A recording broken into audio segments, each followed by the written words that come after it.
नमस्कार, plus news में आपका स्वागत है। मैं हूं आपके साथ राजकृष्ण नडाल। तभी तक की मुख्य हेडलाइंस पर। विधानसभा में माले का प्रदर्शन, महंगाई और भ्रष्टाचार समेत अन्य मुद्दों पर सरकार को घेरा। तेजस्वी यादव ने विधानसभा में उठाया जातीय जनगणना का मामला, कार्य स्थगन प्रस्ताव लेकर आए। मानदेय मांगने निकले पंचायत सचिव पर पुलिस ने किया लाठीचार्ज, पटना में भारी हंगामा। बिहार शिक्षक नियोजन के दूसरे राउंड का शेड्यूल जारी, 2 अगस्त से होगी काउंसलिंग। और मोतिहारी थानेदार का दलाल चलाता है थाना, थाने के सरकारी क्वार्टर में रहकर करता है कार्यों का निपटारा। अब खबरें विस्तार से। बिहार विधानमंडल में मानसून सत्र के चौथे दिन भाकपा माले के विधायक ने विधानसभा की कार्यवाही शुरू होने के पहले प्रदर्शन किया है। सदन की कार्यवाही शुरू होने के पहले भाकपा माले के विधायक के हाथों में प्ले कार्ड लेकर सरकार के खिलाफ नारेबाजी करते दिखे। बिहार में भ्रष्टाचार, बेरोजगारी समेत अन्य सवालों पर नीतीश सरकार के खिलाफ माले के विधायक ने प्रदर्शन किया है। तो वहीं महंगाई और खासतौर पर पेट्रोल डीजल की बढ़ी कीमत के विरोध में इन विधायक का प्रदर्शन है। विधानसभा की कार्यवाही शुरू होते ही माले विधायकों ने सदन में काफी हंगामा किया है। आरजेडी विधायक ने बिहार में बाढ़ और उससे परेशान लोगों तक राहत नहीं मिलने के मामलों में नीतीश सरकार के खिलाफ जमकर प्रदर्शन किया। देश में जातीय जनगणना कराए जाने की मांग को लेकर के नेता प्रतिपक्ष तेजस्वी यादव ने बिहार विधानसभा में कार्य स्थगन का प्रस्ताव दिया है। तेजस्वी यादव ने सुबह 11 बजे विधानसभा की कार्यवाही शुरू होते ही सदन में खड़े होकर अपनी तरफ से दिए गए ध्यानाकर्षण प्रस्ताव की बाबत सदन को जानकारी दी। हालांकि स्पीकर विजय कुमार सिन्हा ने उन्हें प्रश्नोत्तर काल के बाद इस मामले पर विचार करने का भरोसा दिया है, जिसके बाद तेजस्वी यादव बैठ गए। तेजस्वी यादव ने कहा है कि जातीय जनगणना देश में अभी सबसे बड़ा मुद्दा है। एनडीए सरकार देश के 70% पिछड़े और अति पिछड़े हिंदुओं की जातीय जनगणना क्यों नहीं कराना चाहती, इसका जवाब तलाशना होगा। रखने का मौका मिले महोदय, हम लोगों के मांग पे महोदय जातीय जनगणना का जो प्रस्ताव है बिहार विधानसभा में लगभग 2 बार जो है पारित किया है सर्वदल सहमति से महोदय। और इस बार जो है पिछड़ों और अति पिछड़ों को केंद्र सरकार बोलती है कि गिनती नहीं कराएगी। कुत्ते बिल्ली की गिनती होती है, हर धर्म की गिनती होती है, SC ST की गिनती होती है, लेकिन पिछड़े, अति पिछड़े और अन्य जातियों की इसमें गिनती छोड़ दी गई है महोदय। और हम लोग चाहते हैं महोदय, माननीय सदस्य, अध्यक्ष महोदय, कई लोगों का कार्य सब बोलेंगे तो इनका शून्यकाल समाप्त हो जाएगा। 2 मिनट महोदय, हो गया अध्यक्ष महोदय, 2 मिनट। सर्वसहमति से महोदय ये हाउस ने पास किया है। अगर हाउस ने पास किया है कोई चीज सर्वसहमति से, तो ये हमारे मान और सम्मान की भी बात है महोदय। चलिए विषय मामूद जी, अध्यक्ष अब हो गया नहीं, 2 मिनट हो। मामूद जी बोलिए। महोदय, तो वहीं राजद विधायक भाई वीरेंद्र की टिप्पणी पर स्पीकर विजय कुमार सिन्हा नाराज हो गए। दरअसल भाई वीरेंद्र ने सदन में बेईमान शब्द का इस्तेमाल किया। उन्होंने विधानसभा अध्यक्ष के ऊपर ऐसी टिप्पणी की जिसे लेकर विजय सिन्हा नाराज हो गए। गुस्से में भड़के के विजय सिन्हा ने भाई वीरेंद्र को सीधी चेतावनी दे डाली। स्पीकर ने कहा है कि सत्ता पक्ष के मंत्री हो या फिर विपक्ष के विधायक, किसी को भी आसन के ऊपर ऐसी टिप्पणी करने की इजाजत नहीं होगी। उन्हें अपने शब्द वापस लेने होंगे। आसन और विपक्ष से प्रभावित होता है, आसन अपने हिसाब से और नियम से काम करता है। स्थान ग्रहण करिए।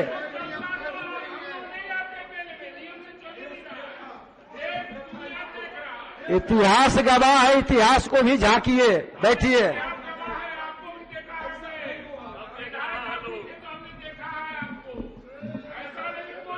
उसी का सबक लेकर के बैठे हैं ना। बैठिए। आप चलिए, बैठ जाइए। कार्य स्थगन प्रस्ताव की सूचना ली जाएगी। 1 मिनट बैठिए। पहले आप वापस लीजिए शब्द। नहीं, बेईमानी शब्द गलत। नहीं, गलत शब्द वापस लीजिए। नहीं, आप वापस लीजिए इस शब्द को।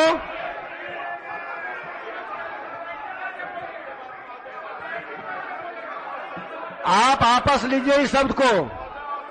बात वापस ले। ये शब्द वापस नहीं, क्षमा मांगे महोदय, क्षमा मांगे। आसन के प्रति इस तरह की क्षमा मांगे महोदय। आप और संसदीय बात वापस ले।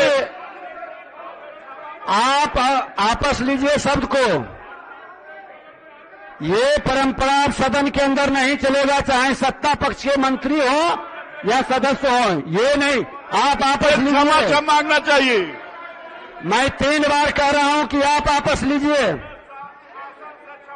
आप ये शब्द वापस लीजिए। नहीं, बेईमानी शब्द गलत है। आसन के प्रति आप वापस लेंगे। बैठ के नहीं बोलिए, उठ करके बोलिए। कोई बात जब हम खड़े होके कोई बात बोलते नहीं, ये गलत है। बैठे ये तो और गलत है। खड़े होके कोई बात नहीं बोल रहे हैं तो आसन के संज्ञान में तो जाता नहीं था, अब कैसे आ गया महोदय? नहीं, बैठे बोलना उचित नहीं। ललित जी, आप मुख्य सचेतक है, इस तरह की भाषा नहीं चलेगी। नहीं महोदय, और अब सदन में सुन लीजिए, इस तरह की कहें किन्हीं को अवसर नहीं मिलेगा कि कुछ भी आसन के प्रति बोल दें, और अगर जो बोलेंगे तो आसन इसको स्वीकार नहीं करेगा। आप आपस लेंगे, वो खड़ा होकर के बोलिए, बैठ करके नहीं।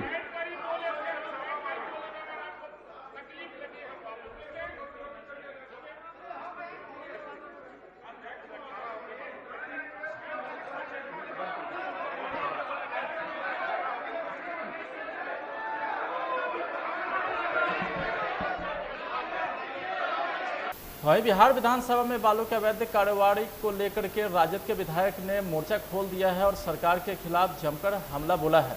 राजद विधायक मुकेश रोशन क्या कुछ बोलते हैं, सुनिए। से पूरा बिहार में है, बाढ़ आया हुआ है और कोरोना एक तरफ का अलग अपने चरम पर है, स्वास्थ्य व्यवस्था बदहाल है और बिहार का लोग जो है वो हाहाकार मचा हुआ है। कोई भी जो है आज तक जमीनी सर्वे करने का काम नहीं किया। हमारे माननीय मुख्यमंत्री जी हवाई सर्वे करने का काम करते हैं। इस बीच में जब आप देखिएगा कि हमारे नेता आदरणीय तेजस्वी यादव जी लोगों के बीच जाकर करके और ज़मीनी हकीकत देखने का काम करते हैं, अस्पताल में निरीक्षण करने का काम करते हैं, चाहे वो बाढ़ में लोग फंसे हैं उनके बीच जाने का काम करते हैं। लेकिन नीतीश कुमार जी बस हवाई सर्वेक्षण, उड़न खटोला पर घूमने का काम करते हैं। पूरे बिहार में बालू घोटाला चल रहा है। जदयू के नेता हैं, बड़े नेता आरसीपी टैक्स दे करके और बालू घोटाला सरकार के नाक के नीचे चल रहा है, उस पर कोई कार्रवाई नहीं हो रहा है। उसकी संपत्ति की जांच होनी चाहिए कि आखिर कौन जदयू के नेता है जो बालू घोटाला में शामिल है। तो आप लोग क्या मांग क्या कर रहे हैं सरकार? हम लोग मांग करते हैं जो बालू घोटाला में शामिल हैं उन पर जांच हो, उनकी संपत्ति की जांच हो। आखिर कौन है जो आरसीपी टैक्स देकर करके और बालू का माफिया बने हुए हैं।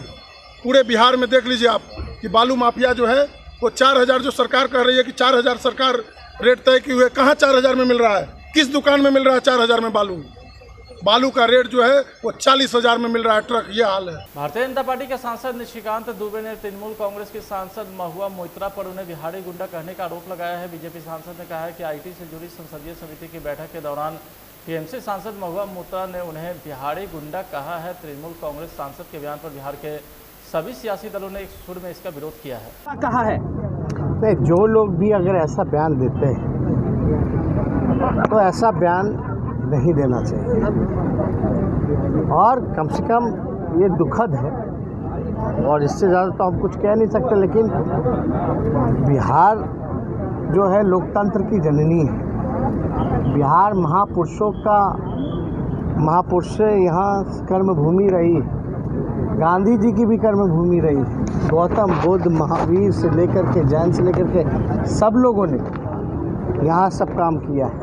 इसलिए हम लोग सब लोग पहला विश्वविद्यालय नालंदा जो है यही है बिहार में। तो बिहार के लोग मेहनती होते हैं। बिहार के लोग सबसे ज़्यादा अगर IAS IPS भी देखा जाए तो देश को बनाने का भी काम बिहारी करते हैं और देश को चलाने का काम भी बिहारी करते हैं। तो अगर कोई ऐसा बयान देता है तो हम लोग खेल पकड़ते हैं। बड़ी खबर पटना से सामने आ रही है, जहां पटना पुलिस ने पंचायत सचिव पर लाठी चार्ज कर दिया है। मानदेय मांगने सड़क पर उतरे पंचायत सचिव को पुलिस ने बर्बर तरीके से दौड़ा कर पीटा है।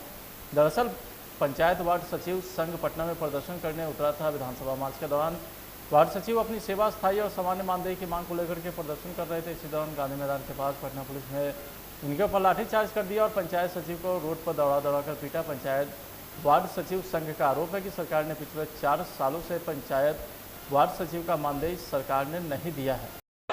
यह कोरोना काल है, बहुत ही कठिन दौर से हम लोग गुजर रहे हैं। इस काल में कोई भी धरना प्रदर्शन किया जाना प्रतिबंधित है। जो भी आपने ये प्रदर्शन किया है शुरू, वो गैर कानूनी है। कृपया आप अपने अपने घरों के लिए प्रस्थान कर जाए, वापस लौट चले। यह धरना, यह प्रदर्शन आपका गैर कानूनी है। पूर्वी चंपारण मोतिहारी जिला के कुड़बा चैनपुर थाने में थानेदार के दलाल का इतना धौंस है कि सरकारी क्वार्टर में रहकर सभी मामलों का निपटारा करता है। इतना ही नहीं, इसके इतना रुतबा है कि इसके रौब के कारण पुलिस पदाधिकारी गार्ड रूम में रहते हैं, वह थानेदार के बगल के क्वार्टर में रहता है। सूत्रों की माने तो थाना की गश्ती से लेकर पदाधिकारी की ड्यूटी तक उसी के आदेश पर चलता है। शहर में निकलता है तो पीछे एक गार्ड भी लेकर चलता है। इतना ही नहीं, थाने के सभी गोपनीय रिपोर्ट से लेकर जमीनी विवाद सहित सभी मामलों का निपटारा भी करता है। थाना भवन में बैठकर कंप्यूटर चलते हुए मामले का निपटारा करते एक वीडियो सोशल मीडिया पर खूब ट्रेंड कर रहा है। वायरल वीडियो में स्पष्ट दिख रहा है कि जब वह न थाने का कर्मी है न ही अधिकारी, फिर भी थाने में कंप्यूटर चलाते हुए मामले का निपटारा करता है। वीडियो वायरल होने के बाद लोग यह पूछते नहीं थक रहे हैं कि आखिर तारिक अनवर है कौन। पुलिस गश्ती से लेकर के पुलिस पदाधिकारी पर हुक्म झाड़ता है। अच्छा, दोनों में कोनो ये नहीं है कि बहुत पूंजीपति आदमी है।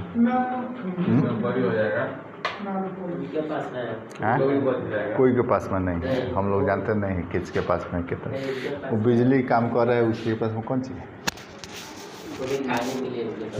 अच्छा, पहले से भी केस चल रहा था तुम लोग का? जी नहीं, पहले से एक बार जमीन का परियोता में इतना सा जमीन ना हमारा घर तोड़वा, इतनी जमीन तो एक्सेप्ट कर कर बना हुआ दीवार उसके शेयर उसके हिस्से में आ रहा है, उसके बदले में दूसरी जगह हिस्सा उसको मिला, उसमें शेयर है। इतना खचड़ा है, तोड़ो लग गया तो नहीं, इसे तो देखने में लगता है। देखिए ना, जमीन खरीद और उसका हिस्सा हम उधर ही दे रहे हैं, ले लो तुमको एक जगह फिर भी नहीं।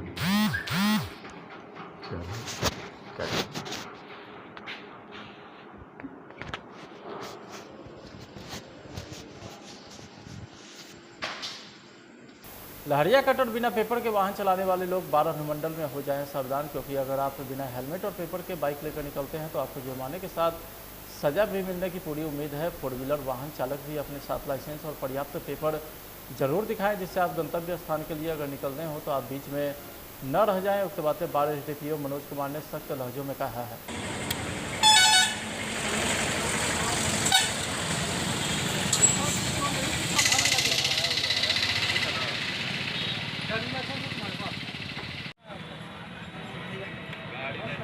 वाहन जांच का अभियान चलाया, क्या कहना है सर ये जांच? देखिए, अपराध के दृष्टिकोण से वाहन जांच बहुत ज़रूरी है, इसलिए हम लोगों ने सभी SHO को निर्देश दिया है और प्रतिदिन हम लोग वाहन जांच कर रहे हैं ताकि किसी प्रकार की आपराधिक गतिविधि न हो सके। इस पर अंकुश लगाने के लिए वाहन जांच बहुत ही आवश्यक है, क्योंकि कोई भी आपराधिक गतिविधि होती है उसमें वाहन का प्रयोग किया जाता है। इसको ध्यान में रखते हुए अपराध पर अंकुश लगाने, नियंत्रण हेतु हम लोग वाहन जाँच निरंतर कर रहे हैं। तो पूरा अनुमंडल में चलेगा कि ये पूरे अनुमंडल में चल रहा है और हमेशा आगे भी ये चलता रहेगा। और हमारी अपील रहेगी सभी लोगों से कि वाहन जो भी जितने भी वाहन चालक हैं अपना सेफ्टी के लिए भी अपना हेलमेट पहने ताकि सुरक्षित यात्रा कर सकें, और हम लोग निरंतर वाहन जांच करते रहेंगे। सासाराम नगर परिषद के सफाई कर्मी को पिछले 3 महीने से वेतन नहीं मिला है, जिस कारण सफाई कर्मी के सामने समस्या उत्पन्न हो गई है, जिसे लेकर इन लोगों ने नगर परिषद कार्यालय परिसर में बैठक किया है। पिछले 3 महीने से वेतन नहीं मिलने से नाराजगी व्यक्त की है। बैठक में माले नेता अशोक बैठा भी शामिल हुए। और नियमानुसार 15 दिन होता है, हम लोग 1 सप्ताह करेंगे, उसके बाद जो है अगले सप्ताह में हम लोग अगर नहीं मिला वेतन तो हम लोग फिर जो है काम बंद करेंगे। सबको तैयार है ना? इसलिए मिलने के बाद हमने कहा कि आज बैठक का मुद्दा था कि हमारे जितने भी सफाई कर्मी अस्थायी और दैनिक हैं, इनका 3 महीना से वेतन नहीं मिल रहा है। और ये इस कारण से नहीं मिल रहा है कि अधिकारी का तबादला हुआ है और परिवार में जो अधिकारी हैं वो कहते हैं कि हमारा पावर नहीं है। मैं इसलिए बैठक किया हूँ कि पावर इनको 6 महीना या साल भर नहीं मिलेगा तो क्या हम हैंड टू माउथ, ये मजदूर जो है काम करके खाने वाले हैं, इनको जो है राशन बंद कर दिया दुकानदार, किराना दुकानदार जो है किराना सामान देना बंद कर दिया।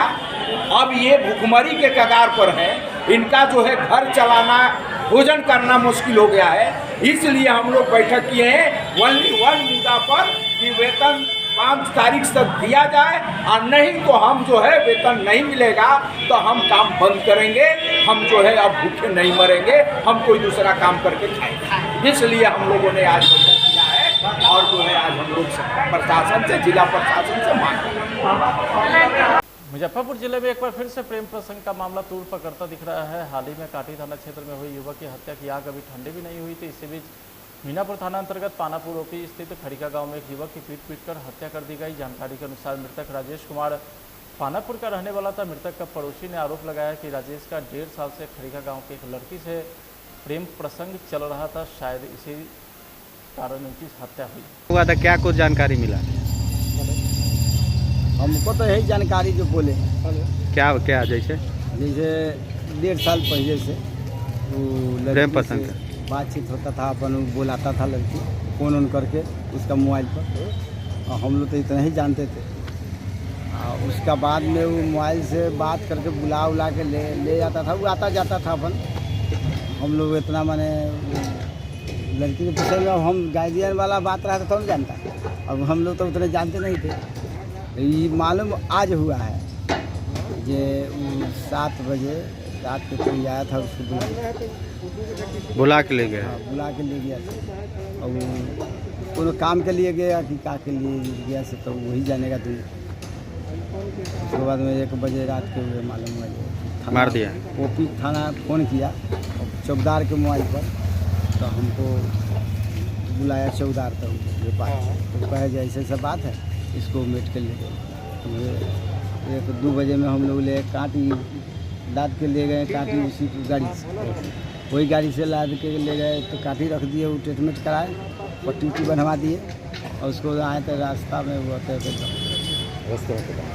मार मारा है उसको। अभी लाश सही है, मार मारा है, गर्दन का गोटा वोटा तोड़ दिया है, पूरा पीछे उठी जो है पूरा माने 1 वर्ष टीका 900 जो है फाड़ डंडा से मारे। अब डंडा से मारा कि 4 रॉड से मारा, कपार जो है तो फट गया। की नाम लगा अपने के? हमारा नाम सुरिंदर राम। अपने के बगले के हैं? हाँ बगले के हैं।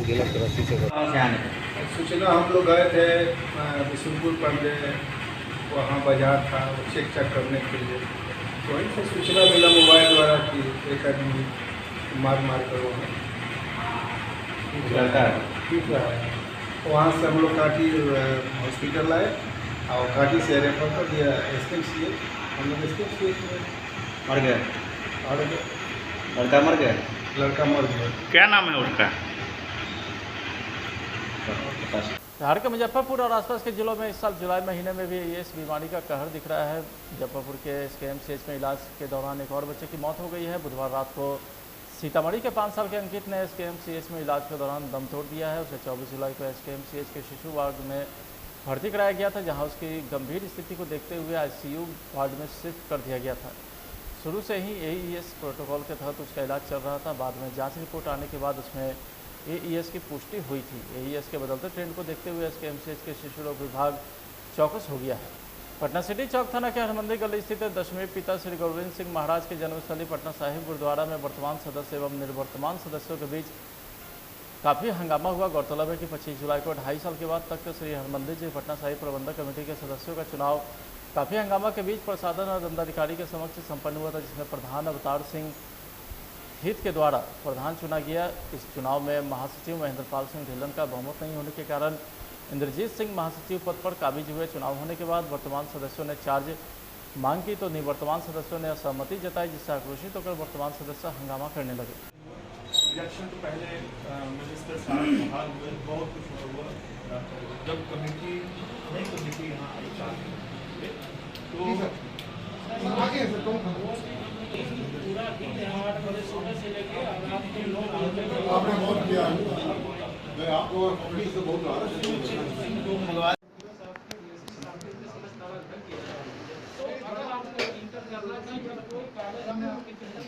प्रशासन को ले लेना था, प्रशासन को सूचित करके आना था। यहाँ बीमारी है प्रशासन को कहीं नहीं गया। अगर आप पूछ रहे इसलिए कंप्लेन करेगा ही कोई करेगा। थाना को सूचित करके या जो भी है सही बात है। यहाँ पर आना है कोई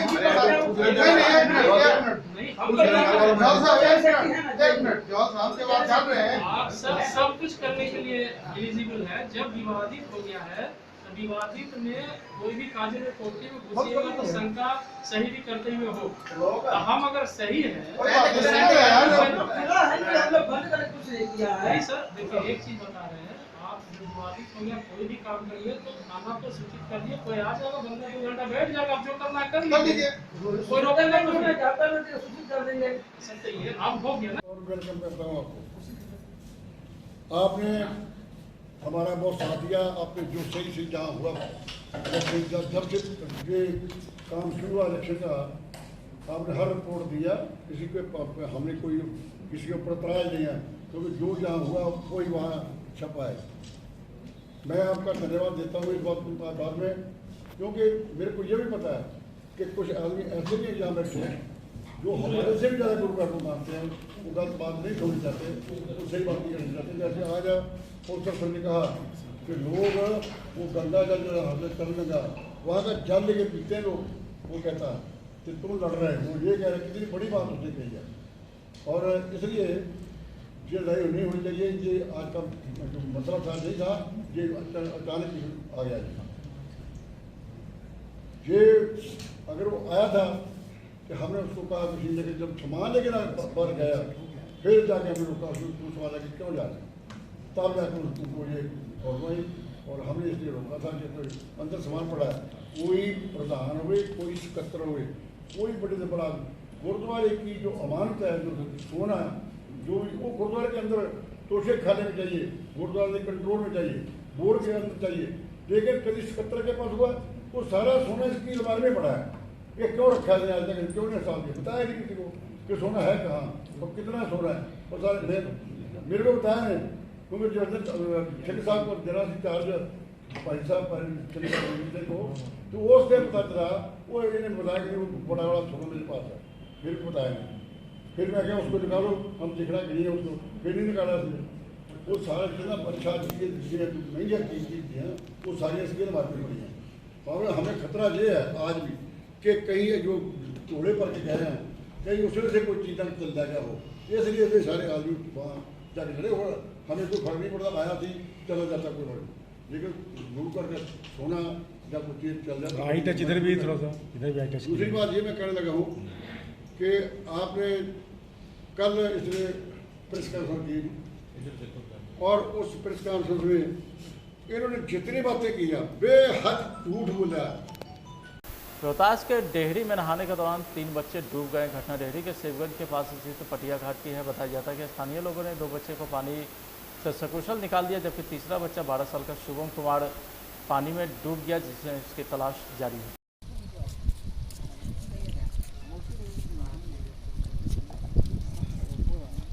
डूबने की सूचना है, क्या मामला है पूरा ये? हाँ, एक्चुअली 3 लोग अभी 3 बच्चे थे, तीनों बेसिकली, तो 2 को तो बचा लिया गया और एक शुभम कुमार जो अपने बुआ के यहाँ आया था, दरिहट का वो बच्चा है, 12 साल के अबाउट होगा, तो अनफॉर्चुनेटली उसे हम लोग बचा नहीं पाए। अब उसके बॉडी के लिए हम लोग पूरा कोशिश कर रहे हैं कि वो मिल जाए, तो जो according to rules and regulations हैं तो उसको कंपनसेशन एटलीस्ट दिया जा सके। मैम, लोगों का आरोप है कि 10 बजे की घटना, 10 बजे के बावजूद अभी तो प्रशासन एक्टिव नहीं हुई, गोताखोर अभी आ रहे हैं शाम के 4 बजे। नहीं, तो आपको इन्फॉर्मेशन गलत है, क्योंकि अभी हमें एग्जैक्टली 2-2:30 बजे फ़ोन गया है और मैं यहाँ से साइट से होके गई हूँ और इनफैक्ट उस वक्त भी लोगों ने पूरा कोशिश किया है और बोट इस रूट से पूरा आगे तक गई है और वो सारी कोशिशें उसी टाइम से चल रही हैं। और अभी जो है ये दूसरी टीम बनी है और ये टीम अभी ही काम करके एंड नहीं करेगी प्रोसेस का, सुबह भी खोजेगी, क्योंकि अभी देखिए अब टाइम ज़्यादा हो रहा है और अंधेरा हो जाएगा तो फिर दिक्कत है।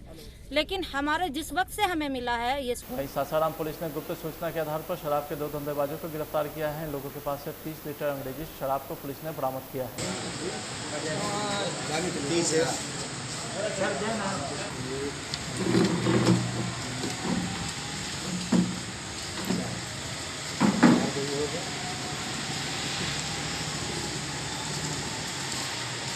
लाल आज की खबरों में इतना ही। आप देखते रहे प्लस न्यूज़। नमस्कार।